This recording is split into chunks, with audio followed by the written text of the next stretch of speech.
Ravipudi craze clap కొట్టకుండానే స్టోల్ out. వరుస 9 విజయాలతో తన జైత్ర యాత్రను కొనసాగిస్తున్నాడు అనిల్ రావిపూడి.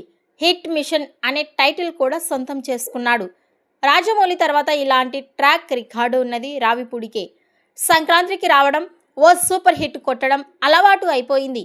2027 సంక్రాంతికి తన సినిమాని బరిలోకి దించబోతున్నాడు.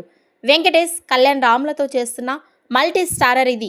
ఓ కథానాయికగా కృతి శెట్టి ఎంపిక చేశారు. మరో హీరోయిన్గా కీర్తి సురేష్ పేరు పరిశీలనలో ఉంది. ప్రస్తుతం స్క్రిప్ట్ వర్క్ జరుగుతూ ఉంది. త్వరలోనే సెట్స్ పైకి వెళ్తోంది. అయితే ఈ సినిమాకు సంబంధించిన ఓటీటీ బిజినెస్ అప్పుడే క్లోజ్ అయిపోయిందని టాక్. డీల్ ఏమిటన్నది బయటకు రాలేదు, కానీ ఓటీటీ మాత్రం హాట్ కేకుల్లా అమ్ముడయ్యాయి. అది కూడా రికార్డు ధరకు. రావిపూడి నుండి వచ్చిన సంక్రాంతికి వస్తున్నాం మనశంకర వరప్రసాద్ గారు 2 G5 చేజిక్కించుకుంది. వాటికి మించి టీఆర్పీ రేటింగ్స్ కూడా బాగా వచ్చాయి.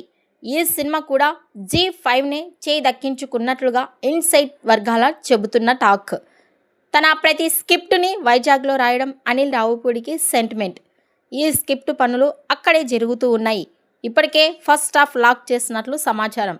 అనిల్ రావిపూడి ఈ సంక్రాంతికి వచ్చి హిట్ కొడతాడో లేదో మీ అభిప్రాయాన్ని కామెంట్స్ రూపంలో తెలియజేయండి.